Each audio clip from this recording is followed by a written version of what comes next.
Pernah nggak sih kamu menatap mata seorang cewek dan merasa kayak lagi ngeliat badai yang susah banget dijinakin? Suatu ketika, dia senyum ke kamu dengan hangat dan bikin semua dinding yang kamu bangun di hati kamu hancur lebur. Tapi, di saat lain dia malah menjauh seakan-akan kamu nggak ada di hidupnya. Dalam keheningan yang bikin bingung itu, kamu pasti bertanya-tanya, apa aku salah ngomong? Atau ini emang bagian dari permainannya yang nggak terlihat? Nah, gimana kalau saya bilang di balik tawanya, pesonanya, dan sikap percaya dirinya, ada sisi rapuh yang tersembunyi. Bukan masalah kecil yang bisa dilihat orang lain, tapi masalah psikologis yang dalam banget. Ada pemicu emosional yang terpendam dalam dirinya, sehingga bahkan dia sendiri mungkin nggak sepenuhnya paham. Kelemahan ini diam-diam memengaruhi cara dia mencintai, cara dia bereaksi, dan pilihan-pilihannya tentang kamu yang membentuk momen-momen yang kamu kira acak, padahal sebenarnya bisa diprediksi kalau kamu tahu apa yang dicari. Di video kali ini kita bakal bahas 10 kelemahan psikologis terbesar yang dimiliki banyak cewek. Kebanyakan cowok baru nyadar setelah terlambat. Ini bukan cuma masalah kecil atau klise. Ini adalah cara berpikir, emosi, dan perilaku yang memengaruhi segala hal, mulai dari cara dia jatuh cinta sampai cara dia merespons perhatian kamu, hingga cara dia menghadapi rasa takut, penolakan, dan keinginan. Begitu kamu mulai mengenali pola-pola ini, kamu akan membuka pemahaman tentang cewek yang belum pernah didapatkan kebanyakan cowok, dan itu bakal mengubah cara kamu mendekati ketertarikan, cinta, dan bahkan kekuasaan selamanya. Tapi, ada peringatan nih. Kelemahan nomor 9 dan 10 itu beda dari yang lain. Mereka bukan cuma penting, ini adalah pengetahuan yang bisa bikin kamu berpikir ulang. Begitu kamu paham, kamu nggak bisa melupakan ini. Mereka bakal bikin kamu mempertanyakan semua yang kamu pikir, kamu tahu tentang cewek, dan memaksa kamu untuk memikirkan kembali posisi kamu di dunia mereka. Oke, mari kita mulai. Tapi sebelum itu, ketik "aku adalah masternya" di kolom komentar.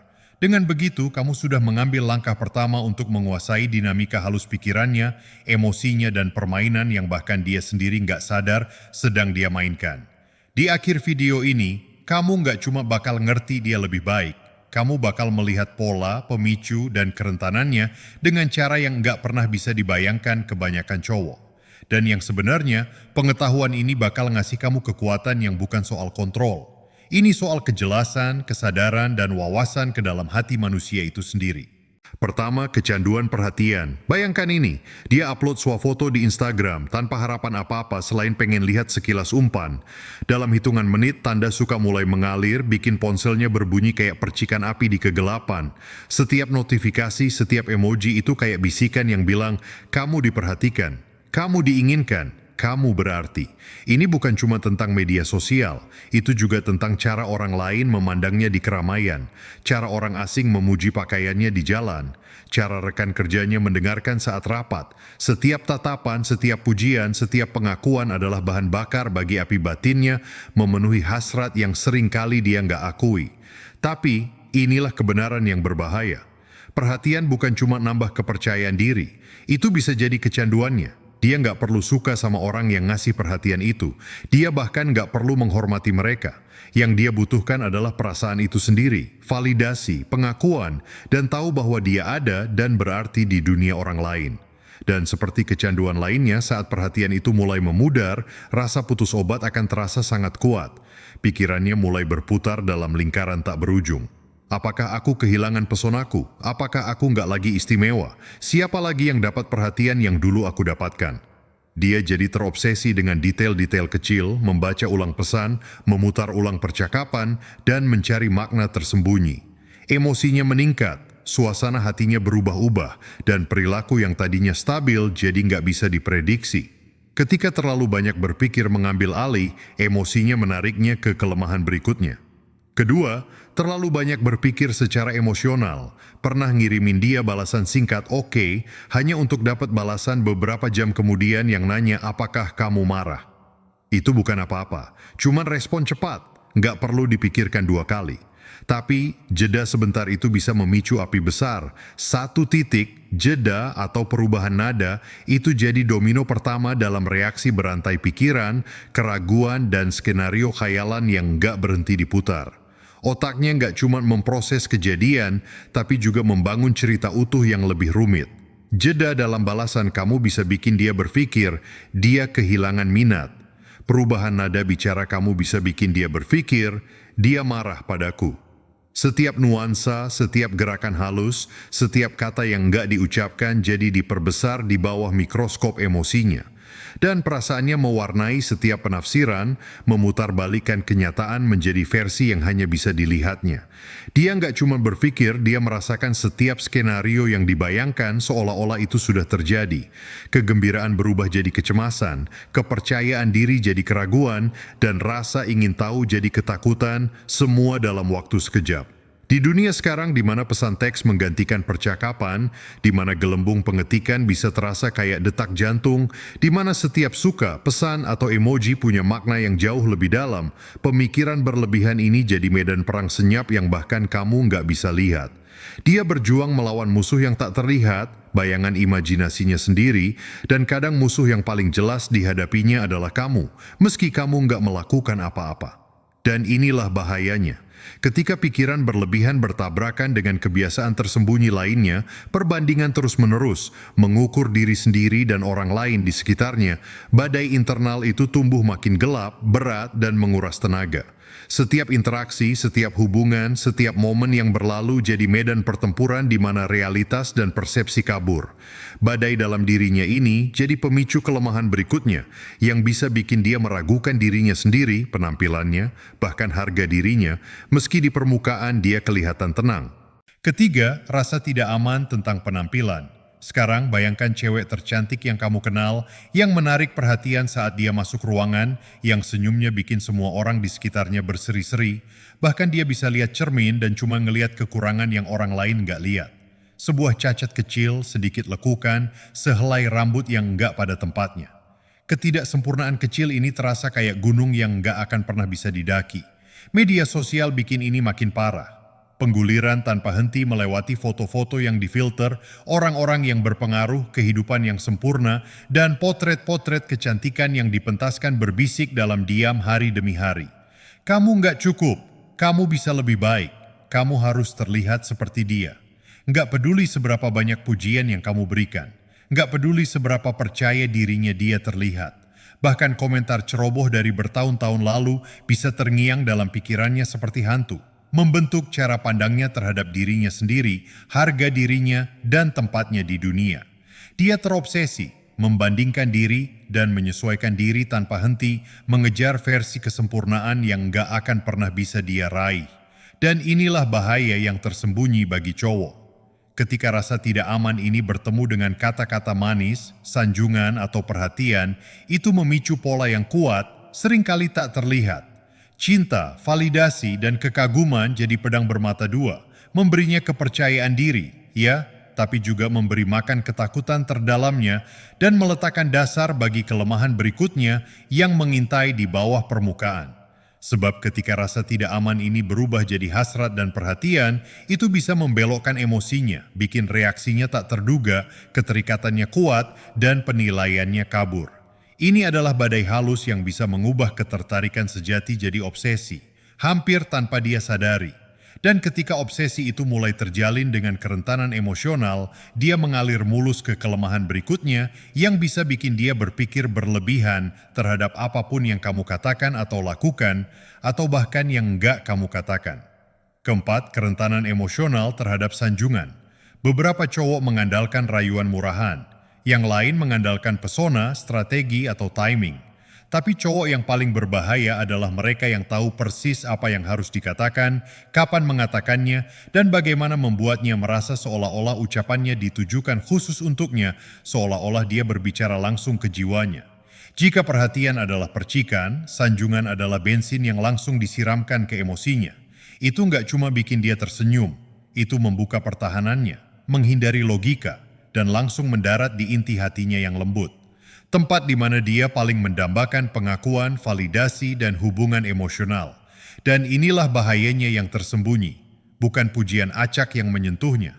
Itu adalah jenis yang terasa personal, tepat, dan disesuaikan, menonjolkan sifat-sifat yang dia takut tidak dimilikinya, atau kualitas-kualitas yang sangat ingin dia akui.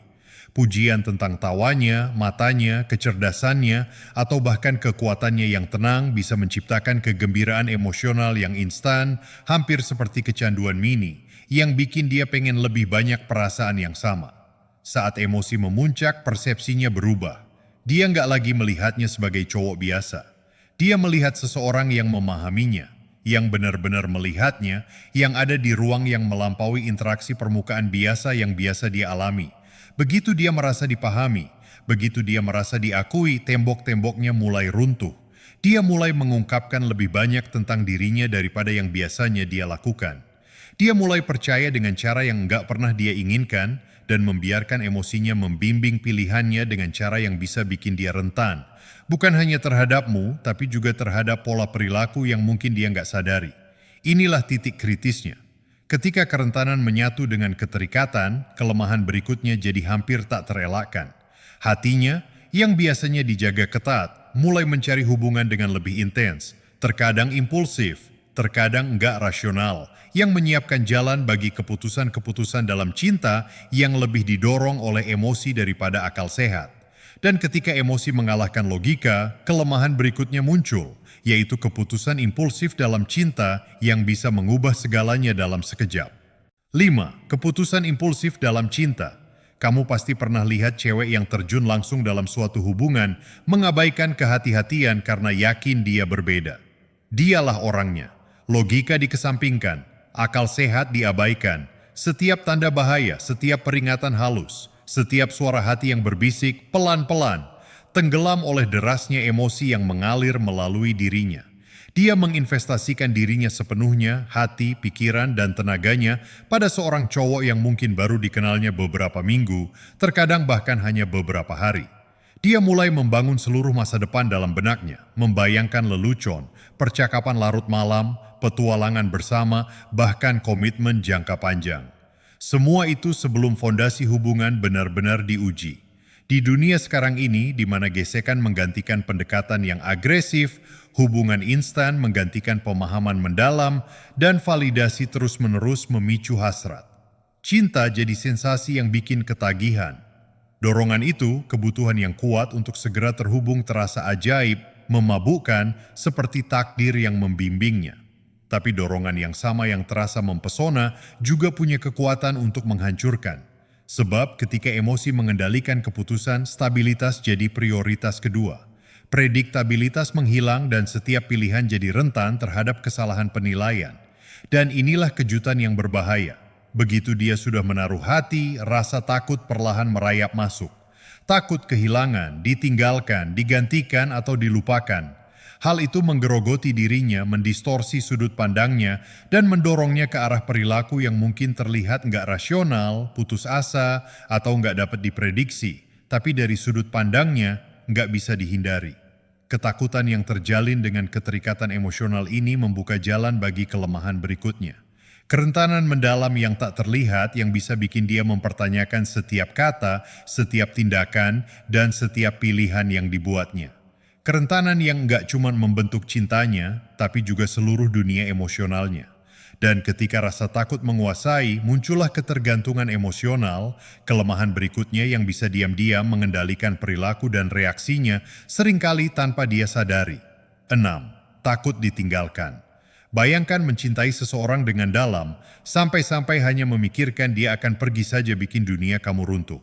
Ini bukan sekadar kesedihan, tapi kepanikan, kecemasan, pusaran badai batin yang terus berputar yang memutar balikkan pikiran dan mengaburkan setiap keputusan yang diambilnya. Ketakutan ini nggak cuma menyentuh hatinya, itu membentuk kembali seluruh perilakunya, tindakannya, dan cara dia menjalani hubungan. Dia mungkin bertahan dalam hubungan yang beracun jauh lebih lama daripada yang bisa dibayangkan oleh orang lain, meyakinkan dirinya bahwa cinta mengalahkan segalanya sambil mengabaikan tanda-tanda bahaya yang mencolok. Dia mungkin memaafkan pengkhianatan yang melukainya dalam-dalam, mengabaikan rasa tidak hormat yang mengikis harga dirinya, atau memaafkan perilaku yang mengikis harga dirinya, semua demi menghindari kekosongan tak tertahankan akibat kesendirian. Kadang-kadang dia bahkan mengejar seseorang yang sudah mulai menjauh, bukan karena dia menginginkannya, tapi karena teror ditinggalkan telah mengambil alih kendali. Ini adalah ironi yang kejam. Dia nggak selalu berpegang pada cinta. Seringkali dia berpegang pada rasa takut tertinggal. Ketakutan mendasar yang menghantui, yang mendorong pilihan-pilihan yang gak akan pernah dia buat di saat-saat tenang. Hal itu meresap ke dalam setiap kata-katanya, setiap gerakannya, setiap keputusan kecilnya, diam-diam mengendalikan hidupnya sementara dia meyakinkan dirinya bahwa dia bertindak bebas. Dan untuk melindungi hatinya yang rapuh dari ketakutan yang tak henti-hentinya ini, dan melindungi dirinya dari rasa sakit akibat kemungkinan kehilangan, dia mulai membangun tembok, fasad, dan lapisan pertahanan. Pertahanan emosional ini, perisai yang dia pakai untuk bertahan hidup, jadi kelemahan berikutnya. Mereka bikin dia tampak jauh, tak terduga, bahkan terkadang dingin, menutupi kerentanan yang bergetar di bawahnya. Dan saat rasa takut berbenturan dengan pertahanan diri, hal itu membuka jalan bagi kelemahan berikutnya yang bisa bikin dia menarik sekaligus tak tersentuh di saat yang sama, bikin cowok terpesona tapi frustrasi. Ketujuh, dinding emosional. Cewek yang paling ceria dalam kelompok yang energinya bikin setiap ruangan terang, mungkin juga orang yang punya tembok paling tinggi dan tak tertembus. Di balik senyum yang memukau itu, pesona yang alami, dan percakapan yang cemerlang, ada perisai yang dibangun dari tahun-tahun penuh rasa sakit, pengkhianatan, dan kekecewaan. Balasan dingin, lelucon sarkastis, atau pernyataan seperti, "Aku nggak butuh siapa-siapa." Ini bukan cuma keanehan atau candaan. Ini adalah perisai yang dibangun untuk melindungi inti dirinya yang rentan yang dia sembunyikan dari dunia. Dia mengenakan kekuatan seperti topeng karena jauh di lubuk hatinya, dia telah cukup terluka hingga takut untuk membuka dirinya sepenuhnya lagi. Setiap pujian, setiap gerakan kasih sayang, setiap kebaikan kecil diukur terhadap potensi pengkhianatan dan pertahanannya meningkat secara naluriah jauh sebelum dia menyadarinya. Bagi orang yang melihat, dia tampak tak tersentuh, tak tergoyahkan, sebuah kekuatan alam. Namun di balik itu hatinya berdebar karena kerinduan, ketakutan, dan kerinduan untuk terhubung yang dia nggak berani tunjukkan sepenuhnya. Inilah yang kejam. Ketika dia akhirnya menurunkan kewaspadaannya, ketika dia membiarkan seseorang cukup dekat untuk melihat sekilas jati dirinya, dia menempatkan dirinya dalam bahaya. Kerentanan adalah pedang bermata dua. Ia bisa menciptakan hubungan mendalam, keintiman, dan cinta. Ya, tetapi juga membuatnya rentan terhadap patah hati, manipulasi, dan pemicu emosional halus yang selama bertahun-tahun dia berusaha lindungi. Ini adalah keseimbangan yang rumit. Setiap tindakan kepercayaan adalah sebuah risiko. Setiap langkah menuju seseorang yang baru adalah pertaruhan, dan setiap momen keterbukaan bisa jadi ajaib sekaligus menakutkan. Dinding emosionalnya bukan hanya untuk menjauhkan orang. Mereka juga mengendalikan kekacauan di dalam hatinya sendiri, mengelola badai emosi yang berputar setiap kali keterikatan, keinginan, atau ketakutan muncul. Dan ketika dinding-dinding itu bertemu dengan kombinasi yang tepat antara perhatian, sanjungan, dan investasi emosional, mereka dapat membangkitkan kelemahan berikutnya, yang bisa bikin perasaannya berayun tak terduga, menariknya lebih dekat, mendorongnya menjauh, dan bikin cowok paling percaya diri sekalipun kesulitan memahami ritmenya. Dan ketika kerentanannya berbenturan dengan keterikatan, hal itu membuka jalan bagi kelemahan berikutnya. Kedelapan, menyakiti orang yang salah. Ketika dia membuka hatinya, dia nggak melakukannya setengah-setengah. Dia memberikannya sepenuhnya tanpa ragu, tanpa menyembunyikan apapun. Kesetiaannya, waktunya, tenaganya, kepercayaannya, setiap kata yang diucapkannya, setiap rahasia yang dibagikannya, setiap tindakan kebaikan, dan setiap kerentanannya adalah hadiah yang dia letakkan di tangan orang lain. Dan ketika cowok yang salah masuk, dia nggak cuma mengambil sebagian darinya. Dia bisa mengambil semua yang ditawarkannya, meninggalkannya kosong, bingung, dan mempertanyakan bukan hanya dirinya, tapi juga harga dirinya dan bahkan kemampuannya untuk percaya lagi. Bukan berarti dia buta terhadap tanda-tanda bahaya. Bukan berarti dia naif. Dia melihat tanda-tanda peringatan, dia merasakan adanya retakan, dia mendengar bisikan keraguan, namun jauh di dalam hatinya, bertentangan dengan penilaiannya yang lebih baik, bertentangan dengan logika, dia memilih untuk percaya pada cerita yang lebih baik, versi realitas yang lebih cerah. Dia berharap, dia percaya, dia mencintai, dan dalam harapan itu dia memaparkan dirinya pada patah hati, pengkhianatan, dan kekecewaan dengan cara yang bisa mengguncang fondasinya. Inilah kebenaran yang menyakitkan. Semakin dalam kepercayaan, semakin tajam kejatuhannya. Saat dia menghilang, saat kasih sayang memudar, saat pengkhianatan menghancurkan ilusi yang dipegangnya, dia nggak cuma merasakan sakit. Dia merasakan keretakan dalam dirinya, rasa sakit yang hampa yang memperkuat setiap kelemahan lain yang telah kita bahas sejauh ini. Pikirannya yang berlebihan terus berputar, ketakutannya akan ditinggalkan muncul kembali, dinding emosinya menjulang, dan hatinya jadi rapuh dan rumit, terjerat dalam pola yang nggak bisa dia hindari dengan mudah. Dan ini adalah persiapan untuk kelemahan nomor 9, yang bisa mengikatnya ke dalam kenangan, mendistorsi persepsinya tentang masa kini, dan sepenuhnya mengubah cara dia bereaksi, mencintai, dan bahkan takut. Disinilah nostalgia, kerinduan, dan keterikatan berpotongan, dan di mana ilusi yang pernah dipegangnya bertemu dengan kenyataan dingin dari kebenaran emosional. Bersiaplah. Kelemahan 9 adalah saat segalanya menjadi benar-benar terungkap. Begitu kamu melihatnya, kamu nggak akan pernah memandang cewek atau cinta dengan cara yang sama lagi. 9. Meromantisasi masa lalu. Dia memutar kembali kenangan lama berulang-ulang dalam benaknya seperti film favorit yang nggak bisa dimatikannya. Cara dia tertawa, cara dia menggenggam tangannya, cara tatapan matanya bisa bikin jantungnya berdebar kencang. Dia ingat semuanya dengan jelas, tapi seringkali menghilangkan hal-hal buruk, pertengkaran, kekecewaan, pengkhianatan, momen-momen yang paling menyakitinya. Yang tersisa adalah versi masa lalu yang diidealkan secara sempurna.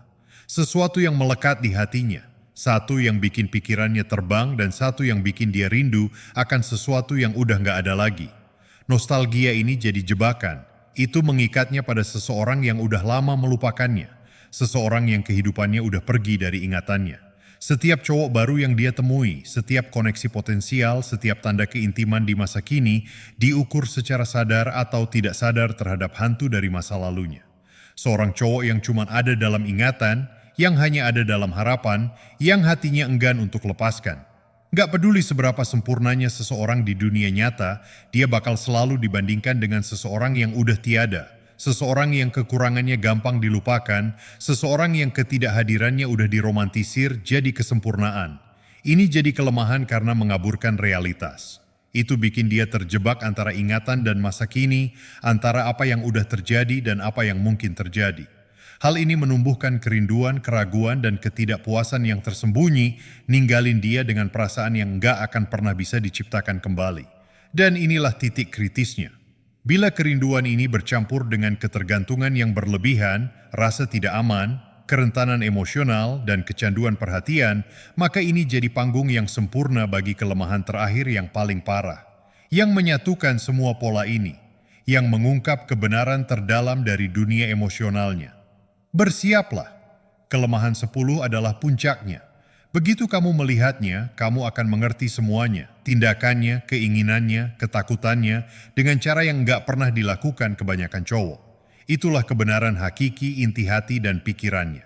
10. Membiarkan emosi mengendalikan realitas. Di dunianya, perasaan lebih nyata daripada fakta. Apa yang dirasakannya membentuk realitasnya lebih kuat daripada logika, lebih meyakinkan daripada akal sehat, dan seringkali lebih mendesak daripada kebenaran itu sendiri. Itulah sebabnya dia bisa mencintai dengan kedalaman yang luar biasa, peduli dengan keganasan yang melindungi, dan merasakan patah hati begitu intens hingga menyakitkan lebih dalam dari yang bisa dibayangkan kebanyakan cowok. Emosinya adalah kekuatan alam, mentah dan tak terbantahkan, mewarnai setiap momen dengan cemerlang, penuh gairah dan intensitas. Namun, inilah sisi berbahayanya. Ketika emosi mengambil alih, keputusan gak lagi dipandu oleh kejelasan atau pandangan ke depan. Dia bisa memaafkan apa yang seharusnya gak dia maafkan, berpegang teguh pada apa yang udah hilang, atau mengejar apa yang gak mungkin diraih, semua karena hatinya menuntutnya sebelum pikirannya sempat campur tangan. Dorongan, kerinduan, nostalgia, dan ketakutan bertabrakan jadi badai yang gak bisa dia kendalikan sepenuhnya.